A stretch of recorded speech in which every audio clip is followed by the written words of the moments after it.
Hello everyone. Come September, an air of anticipation permeates our world as we unlock stories that bring us together. Stories of people, stories of places that embody an entire sweep of the contemporary world. It is time for the announcement of the longlist for the JCB Prize for Literature 2023. Our jury devoted countless hours reading, rereading, and engaging in intense deliberations before finalizing this year's longlist. These 10 books possess an audacious spirit and refreshingly cutting-edge expressions of how human nature shapes the direction of society. I'd like to thank our jury for 2023, Srinath Perur, whose discerning eye and astute literary sensibilities have garnered him great acclaim. Kaveri Nambisan, known for combining precision and imagination in her evocative storytelling. Mahesh Tatani, a revered figure from Indian theatre recognized for his artistic expertise. Shoma Ghoshal, a distinguished author and an insightful literary critic. Swati Tyagarajan, a renowned environmental journalist and storyteller. Together, these exceptional individuals read each submission, navigating the vast landscapes of imagination, emotion, and language of the books that will leave a lasting impression on a reader's mind. Over to our jury to announce the longlist for the JCB Prize for Literature 2023, starting with our chair of jury, Srinath Perur.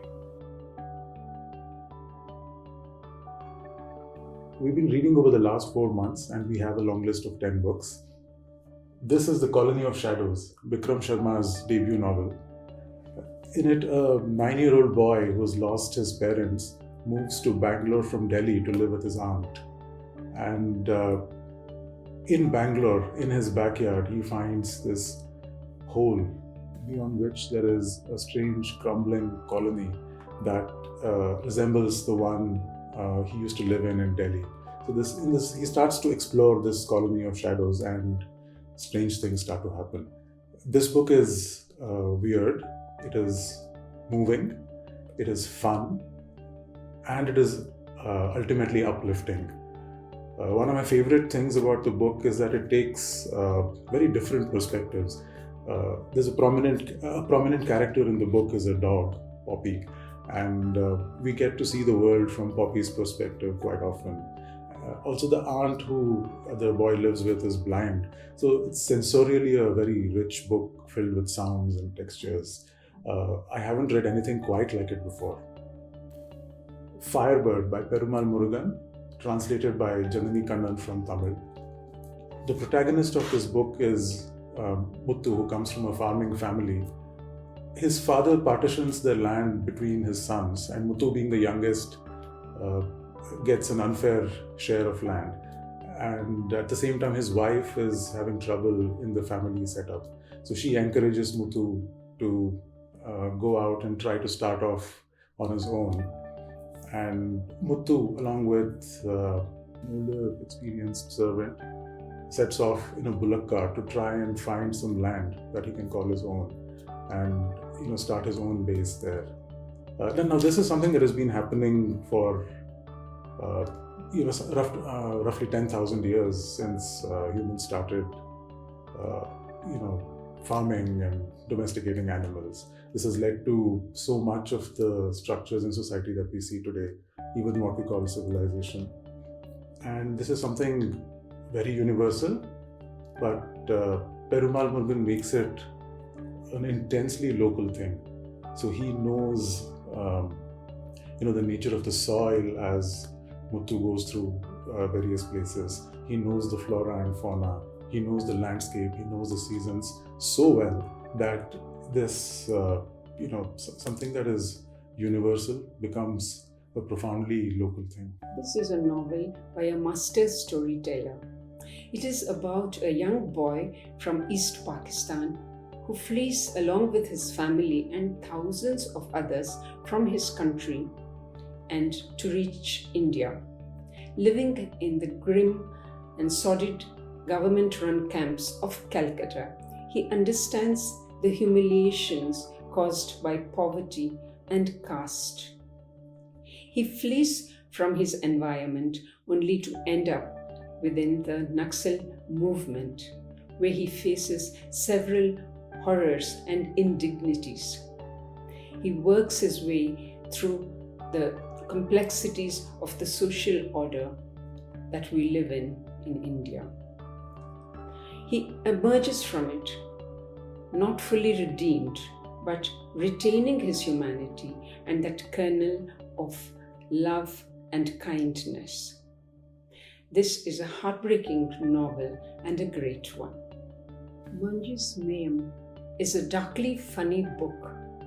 It takes you on a tumultuous ride through the back streets of Bombay, along with a young, brave, and handsome man who is battling social barriers to rise above them and get his chunk of the good life, be it by rescuing a beautiful lady in distress, or by helping a friend, or by jumping into the bloodiest of fights. He is ready for them all. This is a thriller of a highly irreverent sort. It also holds a mirror to our society. Read the book. The first book I'm going to talk to you about is Mansoor by Vikramajit Ram. Mansoor is set in the 17th century Mughal atelier. Mansoor is the famous painter who was patronized by Jahangir. And as we start the book, he is finishing the portrait of the dodo bird, which is now extinct. But before long, we realize that he has been tasked to finish something really important, a beautiful illuminated manuscript that needs to be presented to the emperor during his summer retreat in Verinag, Kashmir. And the person who has commissioned it to Mansoor is none other than Empress Noor Jahan.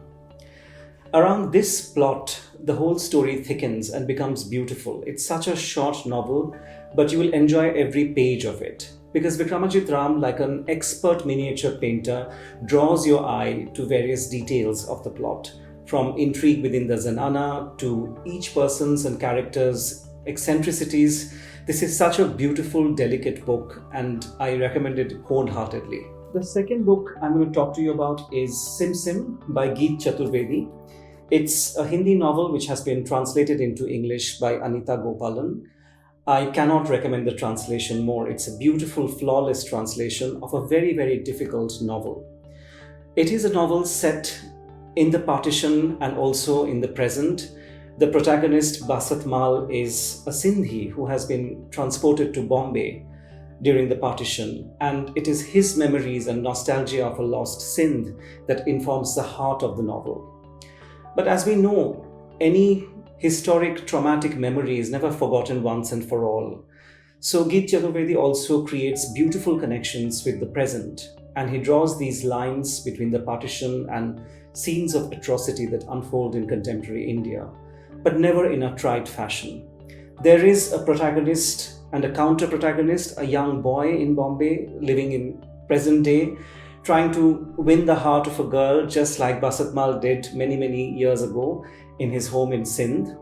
And the two come together beautifully in this library that Basat Mal has created in Bombay, with the land that was allocated to him after much struggle.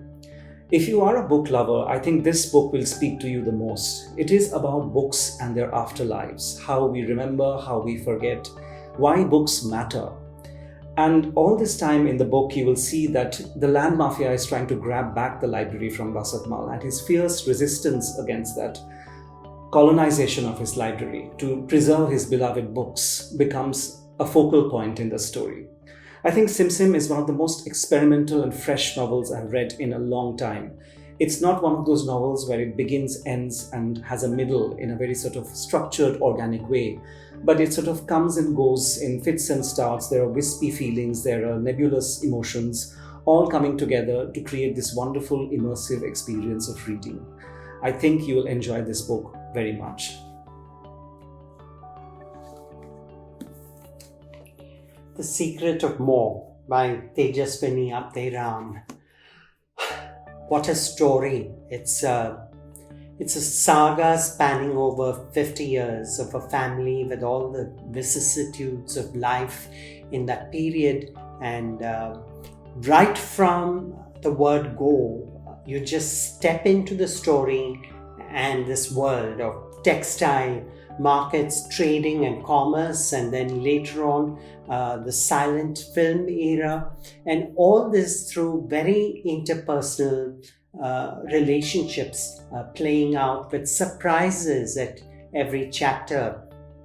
I think it's one of the most beautiful books that I have read, and the ending again left me completely breathless. There is that classic sting in the tail kind of ending.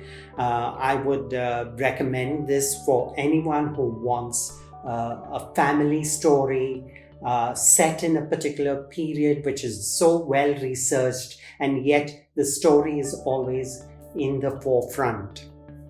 And The Secret of More, well, I'm not going to tell you must read the book, but when you do find it, and it's just tossed in very casually into a conversation, sort of a little more than halfway into the book, and it's so simple and yet so profound that it might just leave a pleasant smile on your face. Happy reading with this one.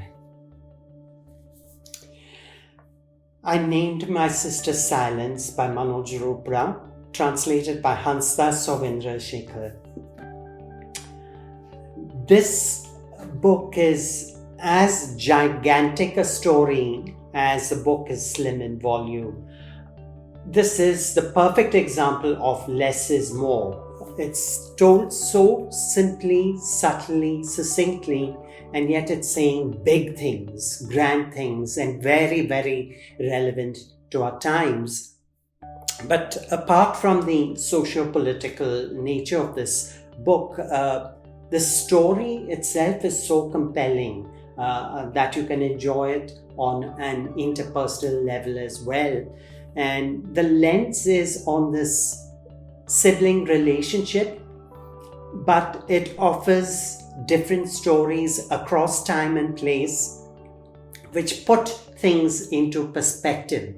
It is the theme, the writer explores the theme like a musician. He introduces the theme in the first chapter and then explores variations of the theme. So the story surprisingly expands and takes you into other spaces that at times you wonder, how can it suddenly expand into this? But he holds the story at every page. And the theme is simple and again so profound that everything that is vast, that is huge, will ultimately be eroded by time or by man, be it a majestic elephant or a seafaring ship or an entire indigenous civilization.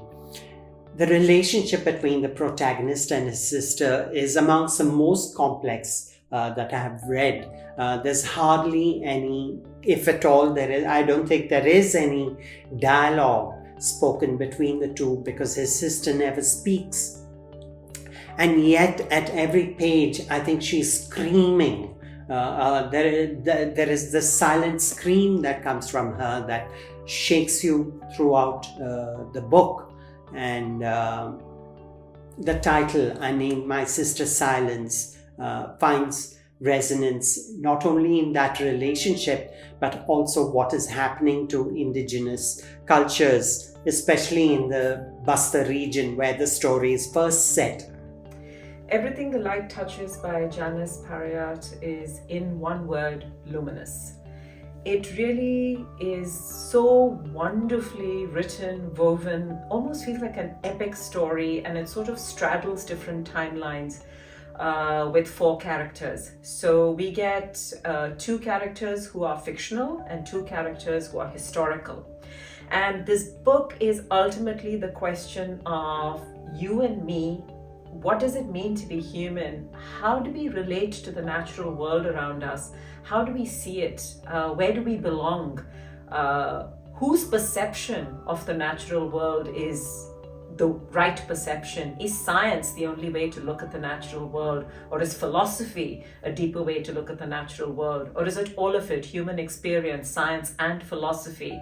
And in the heart of all this, indigenous wisdom, especially in places like the Northeast in India, where there's been such a struggle for identity and land and indigenous ways of lives and culture. So the four characters, you have the two historical characters, you have the two fictional characters, and the novel starts with Shai, a young Indian girl from the Northeast, from Meghalaya, and she goes back home, and it's her search for her own identity and roots which takes her back to her indigenous roots, and the life and the struggle she sees there, and the bonding and the daily entwinement that they have with the natural world around them. And Evelyn from Edwardian England, who is a scientist but fighting against sexism in science at that time in London, who finds herself in India in the lower foothills of the Himalayas on an expedition. And also, more than sexism in science, the profound question of who defines what is science, and how do we decide that there is only one way to look at something because that is how science looks at it.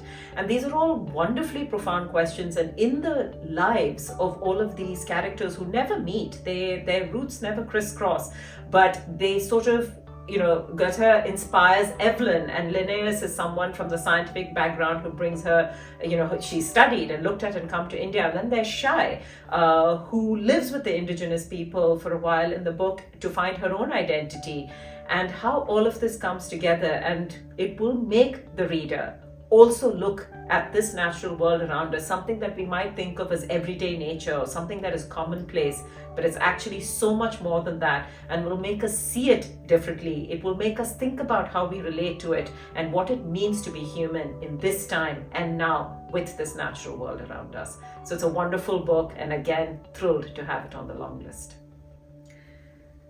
The East Indian by Vrindachari is a jewel of a novel. It traces the journey of Tony, a young boy, the son of a Tamil courtesan, and after his mother's death he leaves the shores of what would become Madras, because this is set in the 1600s, and goes to London, and then he's kidnapped and taken to Virginia in America, the New World, where the British basically built colonies on the back of indentured labor.